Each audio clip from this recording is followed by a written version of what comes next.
Good morning from England. I had plantar fasciitis and I recovered using barefoot shoes and by doing Nordic hamstring curls. And this video is going to be split into a couple of parts. The first one is the cause of plantar fasciitis. Second, recovering from pain. Third, rehabilitation. And the fourth, prevention. So to begin with, what is plantar fasciitis? That is basically inflammation of the plantar fascia, which is here. So for myself, the pain actually started here where the plantar fascia attaches, and it also attaches to the heel as well. So depending on how it affects you, your pain might start there, here, or even in the middle. So why did I suffer from plantar fasciitis? And the reason is I got a job in London and I was walking in these brogues, beautiful church shoes that I've had for like 15 years now. And I was walking in these, which was the biggest mistake of my life, because they are the reasons why I suffered from plantar fasciitis. And now I do understand why when you look in London, you see some grown-ups in their 40s that were wearing backpacks and trainers to get into work, and then once they get to work they change into formal shoes that they just wear in the office.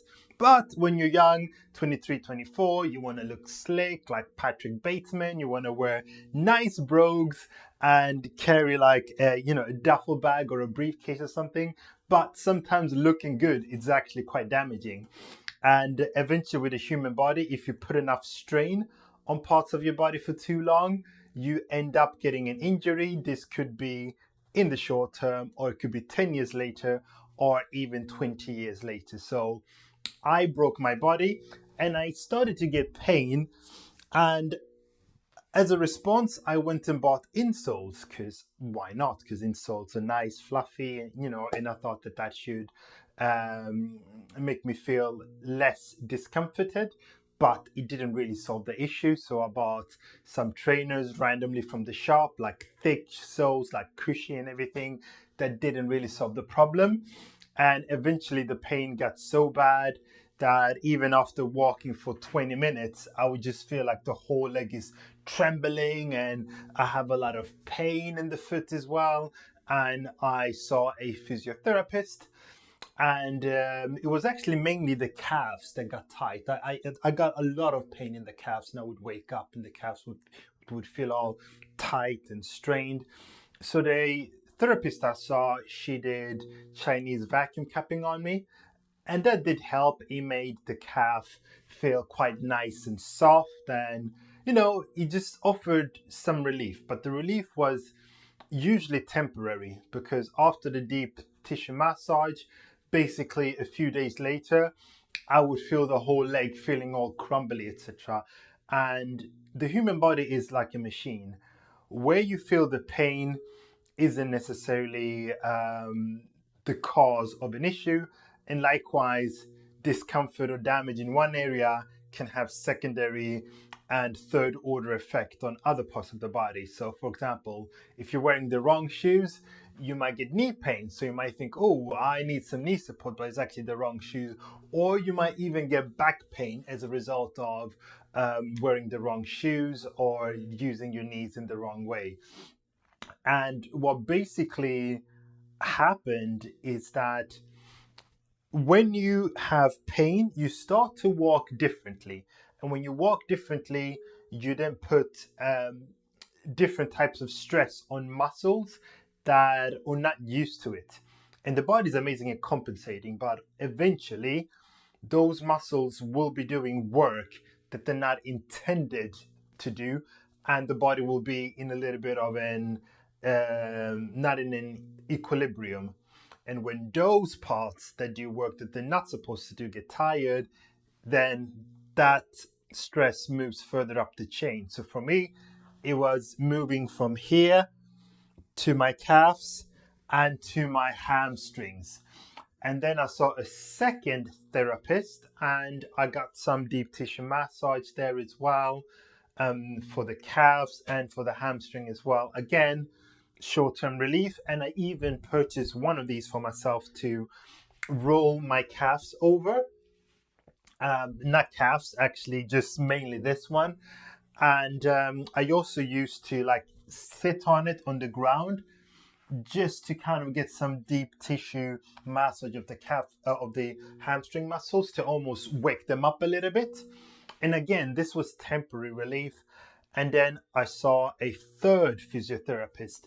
This wasn't just an ordinary therapist, but it was actually a sports therapist, which is great because athletes, if they suffer an injury, they don't just need to heal from the pain, but they need to recover and they need to get the mobility back to where it was before. So for them, there's no option to not get better because it's the job to basically biologically perform as well as possible.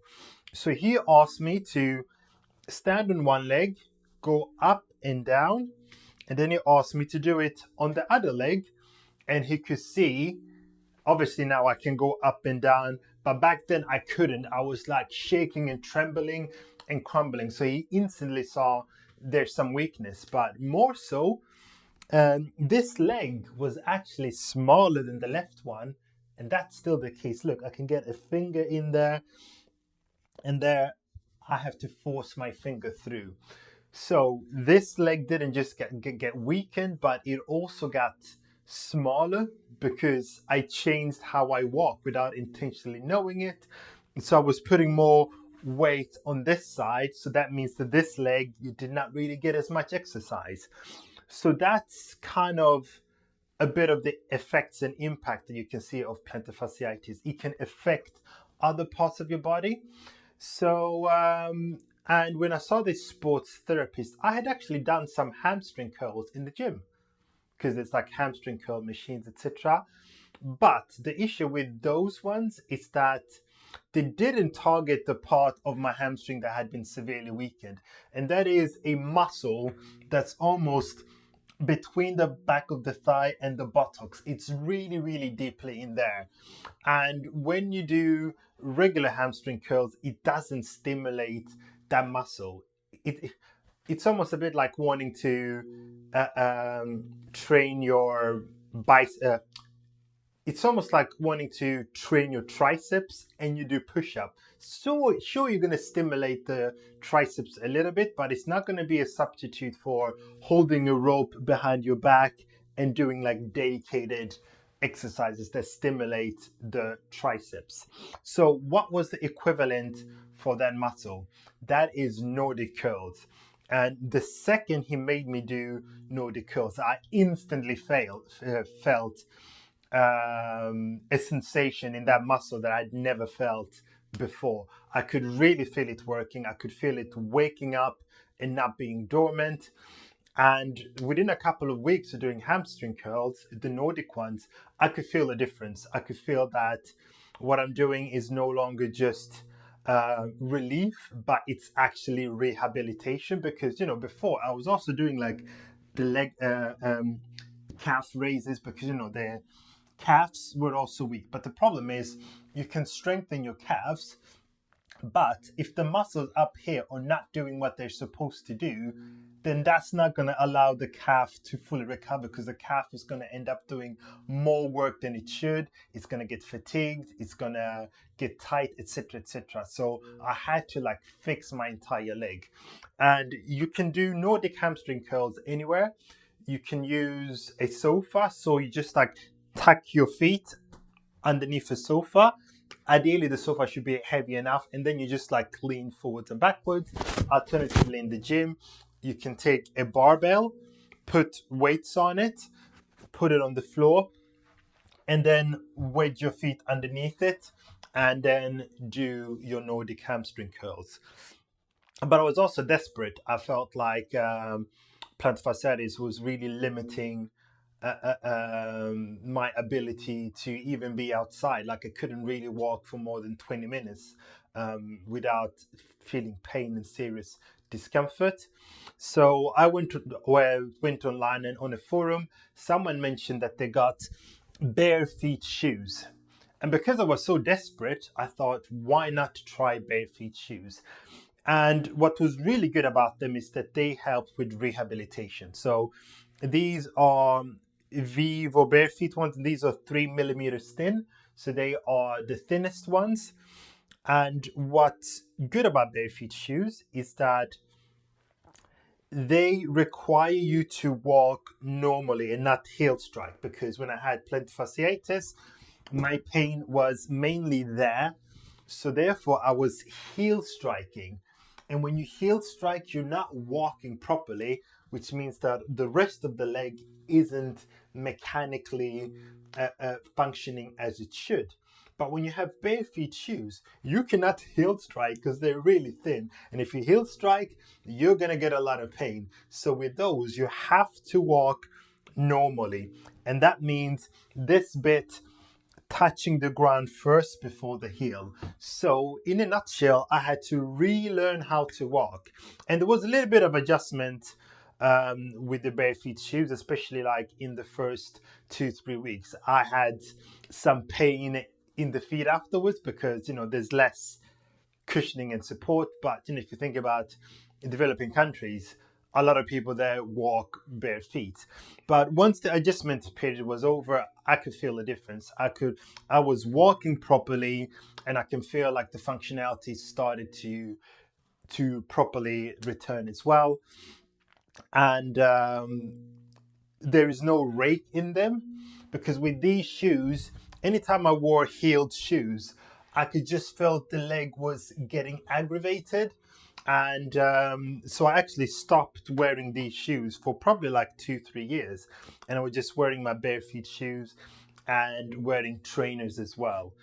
And another bad news as well is that some of my other formal shoes, I had to throw them away, because when you don't walk properly, you load your body incorrectly, which means that the shoes will be worn in ways that it shouldn't. So therefore, once you've recovered, your weight balance in the shoe is normal again, but the shoes themselves are molded after a kind of wrong weight distribution. So therefore, I couldn't wear them again because I felt like they were just like aggravating my plantar fasciitis or bringing them back. So be prepared to potentially having to throw away all your shoes. So why didn't I throw away these then? These are church shoes, and that means that I can take these to church store and they'll remove the entire sole and everything else and put a brand new one on there. And that's exactly what I did. So like these are essentially new shoes in a way. But for example, my Air Max, I had to stop wearing these, like, although I can just wash them and they can still be used, but internally they're not right for my feet now because they're molded after when I had plantar fasciitis. So that is something you need to be prepared to do. Potentially, yeah, throw away all your shoes, because otherwise you're not going to recover and rehabilitate properly. And these are my daily drivers. Hookah, it was a bit unfortunate because I wanted to buy Air Max again because they look cool, but I told myself my health is a lot more important than wearing fashionable shoes. And also, if you walk a lot and you have the right shoes, you're going to look healthy, you're going to look good. But if you're wearing the wrong shoes and get injured, then you're not going to do a lot of walking, then you're going to potentially get unhealthy. These are my second pair. I bought the first pair last year and I replaced it because someone told me that you should replace your shoes every 300 miles. I actually replaced mine after 500 miles, even though they didn't look worn, but I could just start to feel like my legs were getting a little bit tired. And as soon as I got new ones, I could feel like I can walk loads outside. I wouldn't get tired after 2-3 days of averaging 10 or 15,000 steps per day. So this is something that I'm going to do going forward, replace my shoes every single year. How do you know how many miles you've put in them? It's quite easy. I have like an Apple Watch, and it's easy to have, a step counter. You can see how many miles or kilometers that you've walked over the past 6 months or 12 months. And some might think it's a bit wasteful to chuck away shoes, but children benefit from new shoes regularly because they outgrow them, but adults, we don't really we don't really outgrow our shoes. So therefore, we end up potentially wearing the wrong shoes for 10 or 20 years. How do I save money? So once you find a pair that you're very comfortable with, that you love, just keep an eye out for when they're on sale. So I started wearing these 2 months ago, but I bought them last year on sale at around 40% off. So I just saved them in the house. And once it was time to replace my old one, I brought these ones out. So look out for some that are on sale, either on online stores or eBay. But I recommend going into a dedicated store for sports shoes and speak to a member of staff there that can help you try on different shoes that are right for your feet, because everyone's feet are different. So don't go off and just buying these shoes because I am wearing them. There will be other shoes even under the same brand or under different brands that are for you. Let me just have a look.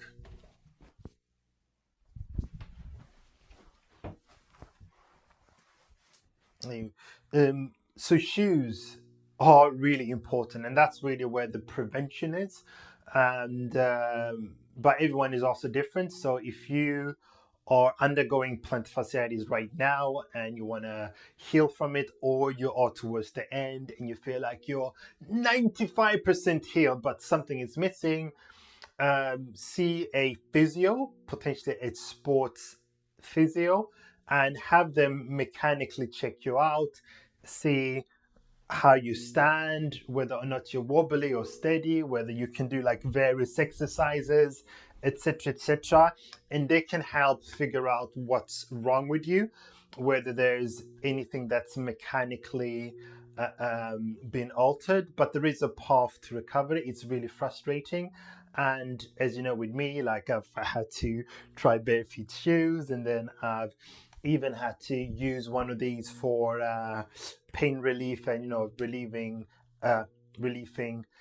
tightening muscles, etc.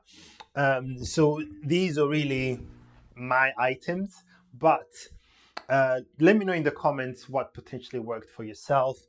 And it was also quite a humbling experience because now I respect the human body a lot more. I know that the body can break, and sure, on YouTube you see people like David Goggins who push the limits of the human body, and some of those things can be cool, but eventually over straining your body can catch up with you, whether in your 30s, 40s, even 60s, where you maybe prematurely lose some bone or muscle function. So I am much more careful with my body now, and I think it's been a great lesson that is going to benefit me going forward. So even in the gym now, if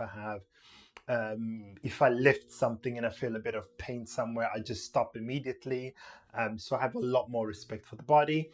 But this is not all medical advice, so I highly recommend that you see a physio or even your doctor as well to check you over in case there are other aggravating or lifestyle factors to why you have plantar fasciitis. Thank you very much. I hope that this is useful, and let me know how your journey was in the comments. Thank you.